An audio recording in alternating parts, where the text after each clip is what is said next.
While the world argued over headlines, nothing was actually standing still. Wars dominated the feeds. Markets flashed red and green. Every screen demanded attention. That's when real decisions are made.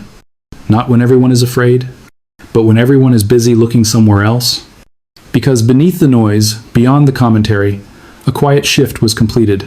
No announcement, no confirmation, no reason for the public to care until it mattered. This wasn't a misunderstanding. It wasn't speculation. It was a deliberate move, one that redraws leverage, reshapes power, and tilts the foundation the system rests on. And it happened while almost no one was watching. This is how real shifts signal themselves. Not with announcements, but with absence. In geopolitics, the most important moves are rarely meant for public consumption. They're meant for the people who already understand the language of power. Markets respond to headlines. Governments respond to pressure. But states, the ones that survive, communicate differently. They move quietly, through channels that don't trend, through actions that don't need explanation. Silence isn't confusion. It's cover. When there's nothing to see, nothing to comment on, and nothing to argue about, that's usually the point. Because by the time the story reaches the surface, the decision has already been completed. Silence is never accidental. 5,000 tons. That's the number. And before you try to calculate it, before you turn it into charts or prices or percentages, pause for a moment, because this number isn't meant to be understood mathematically. It's meant to be felt. 5,000 tons isn't a trade. It's not a hedge. It's not a routine purchase, timed to market conditions. It's weight, physical weight, intent made tangible. This much material doesn't move quickly. It doesn't move casually. It moves because someone decided it had to now.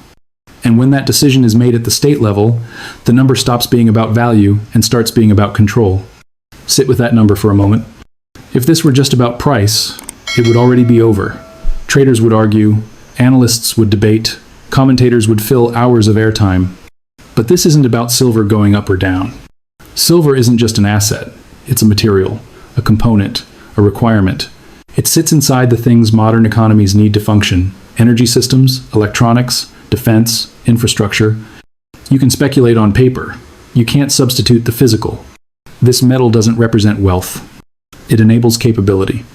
This metal decides who can build and who can't. Markets didn't make this decision. Charts didn't. Traders didn't. This wasn't a reaction to volatility or a clever timing play. This was designed. State planners don't think in quarters. They think in cycles, in decades, in conflicts that outlast administrations and headlines.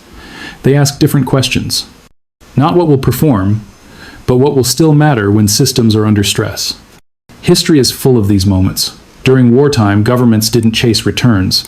They secured materials: steel, fuel, grain, metals. Whoever controlled inputs controlled outcomes. This move fits that lineage perfectly. This wasn't a trader's decision. Step back far enough, and the noise fades. What remains is the pattern. Empires don't fail when the fighting starts. They fail long before, when resources quietly change hands. Long before uniforms, before speeches, before flags are raised or lowered. The pattern is simple. Secure what others assume will always be there. Stockpile what seems boring, abundant, unthreatening. Do it early. Do it silently. It's been done again and again. The British Empire did it before the Second World War, locking up rubber and critical materials while rivals argued politics. By the time conflict surfaced, supply had already been decided. This has happened before. For decades, power was measured in barrels. Control the oil, and you controlled the world. That story is outdated. Modern warfare doesn't stall because fuel runs out. It stalls because components do. Guidance systems, sensors, electronics, the things that turn hardware into weapons. And those things depend on very specific materials. Silver isn't burned. It isn't consumed once. It's embedded inside missiles, inside fighter jets, inside satellites, inside the systems that keep modern militaries operational. Oil moves tanks. Silver makes them smart. This is what creates an industrial choke point, not a shortage you can solve with diplomacy, but one you can't substitute away. Missiles don't run on headlines. There's a moment when something physical crosses a line, and after that moment, it no longer belongs to the market. It belongs to geography. Once metal moves, it doesn't circulate the way money does. It doesn't flow back because price changed. It doesn't respond to incentives or press releases. It sits where it lands. Vaults don't leak. History shows this again and again. Assets that leave one sphere of influence almost never return voluntarily. They're locked in, reclassified, repurposed. What looked available yesterday is simply gone today. Not sold, not borrowed, not leased. Gone. And it isn't coming back. Money used to be neutral, a medium, a bridge between value and exchange. That changed the moment it was turned into a weapon.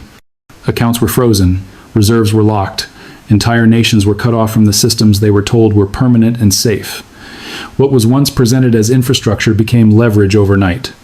And that created a new rule. If access can be revoked, then access isn't ownership. If digits can be erased, then digits aren't wealth. When money stops working the way you were promised, you don't argue philosophy, you change behavior. So, the response wasn't political, it was practical. What do you do when money stops working? Power, in the modern world, lives on screens, ledgers, networks, software. Control is exerted with permissions, logins, and switches.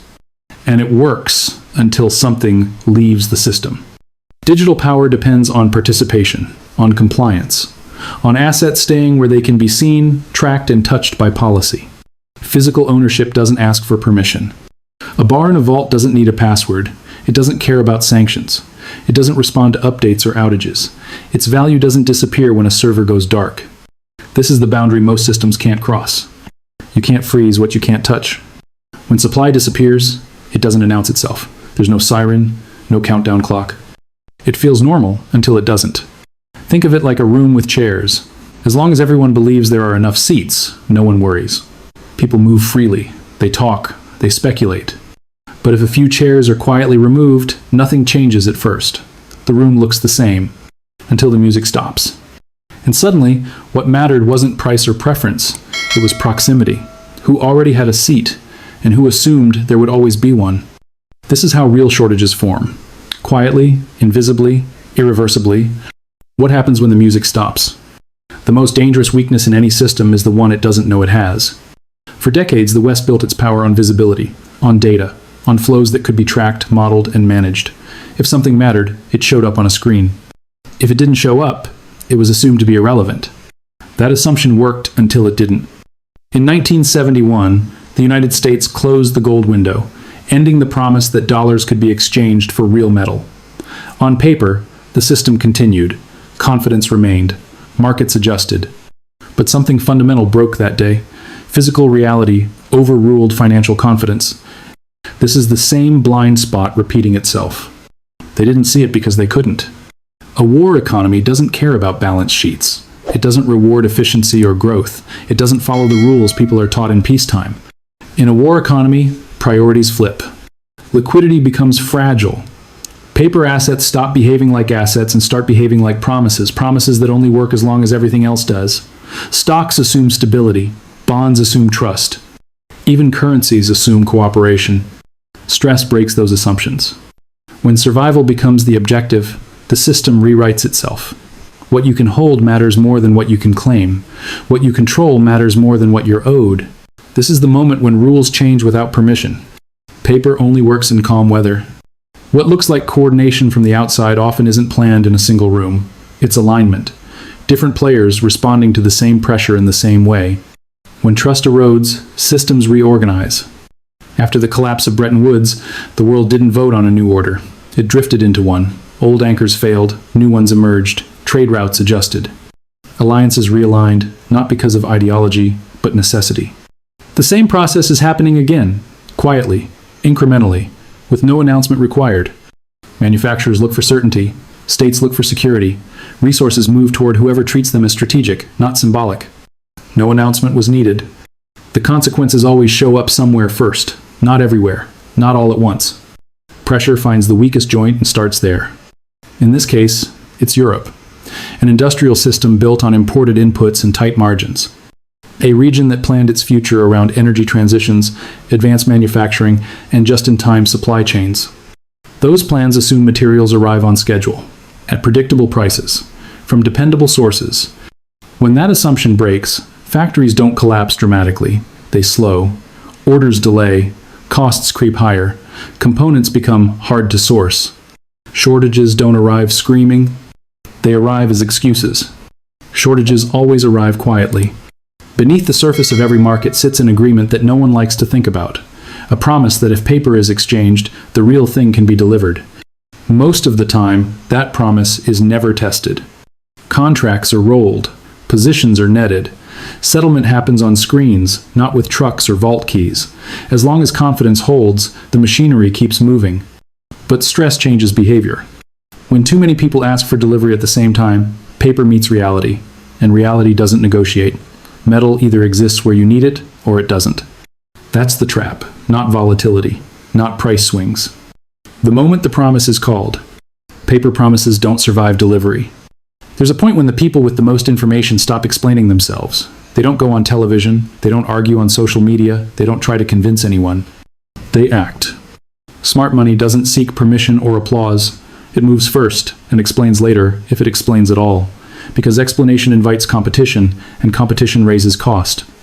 That's why the loudest voices are rarely the most important ones. The real signals aren't speeches or forecasts. They're withdrawals, reallocations, quiet accumulation. When words and actions diverge, believe the actions. Watch what they take, not what they tweet. Every shift reaches a moment like this. A moment where the path splits, and neither direction feels comfortable. There's no clear signpost, no guarantee, just a quiet realization that standing still isn't as neutral as it used to be. On one side is familiarity. Systems you've known your entire life. Assumptions that have always worked until they don't.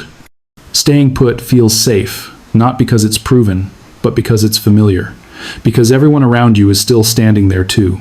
Familiarity creates consensus, and consensus feels like protection. But consensus has a habit of forming at the wrong time. On the other side is adaptation. Questioning things you were told not to question. Reevaluating beliefs that once felt settled. Accepting that the environment has changed even if the screens, the rules, and the language haven't caught up yet. Adaptation doesn't feel heroic in the moment. It feels isolating. It feels early. It feels uncomfortable. And that's usually how you know it matters. History isn't shaped by the people who see change coming and debate it endlessly. It's shaped by those who adjust before adjustment becomes common sense. Before it's approved, before it's praised, when it still feels unnecessary to most. This is the moment they always talk about later. The moment where it could have gone either way. Indecision doesn't freeze time. It doesn't preserve options. It quietly chooses for you. Because time keeps moving, whether you move with it or not. Doing nothing isn't neutral. Doing nothing is still a decision. Windows don't slam shut. They don't announce themselves. They don't come with a countdown or a warning label. There's no bell, no final headline, no moment where someone tells you, this is the last chance. They close quietly after enough people assume they'll always stay open. That assumption is what makes them dangerous. As long as access feels permanent, no one feels urgency. People delay decisions. They wait for confirmation. They wait to feel safe. But safety is usually just familiarity wearing a disguise. By the time change becomes obvious, it's never early. It's already priced in, already allocated, already owned by someone who moved when it still felt uncomfortable to do so. That's how real transitions work at this scale. Not as single events you can point to, but as processes you only recognize in hindsight. They move slowly enough to ignore right up until they move fast enough that ignoring them becomes expensive. First, nothing seems different. Then small things stop lining up. Then explanations stop working. And finally, the door you assumed was open isn't. This isn't about timing the exact moment. It never is. It's about recognizing when conditions are changing beneath the surface, even while everything on top looks familiar. This isn't a prediction. There's no date attached to it. No dramatic reveal waiting in the future. It's an observation. The shift isn't coming. It's underway. And moments like this don't repeat themselves once they pass. This was your notice. This isn't a call to panic. And it isn't an instruction to copy anyone else's move. Panic is loud. Panic is reactive. Panic shows up late and pays the highest price. What matters now isn't fear, it's awareness. This is an invitation to think differently about what you're watching and what you're not. Most people are trained to look where the noise is. Breaking news, market flashes, urgent headlines that demand attention after something has already happened. Systems are built to explain the past, not warn you about the future. Reality doesn't wait for permission. It moves first, quietly, without asking to be seen. The people who stay ahead aren't necessarily smarter. They don't have secret information or access to closed rooms.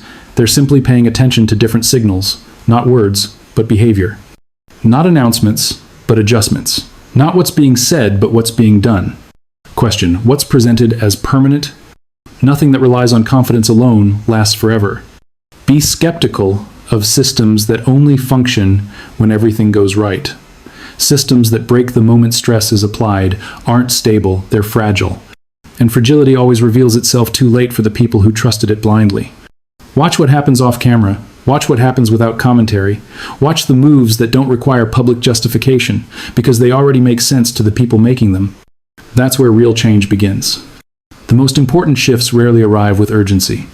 They arrive quietly. Then suddenly, they're irreversible. So don't chase the story after it breaks.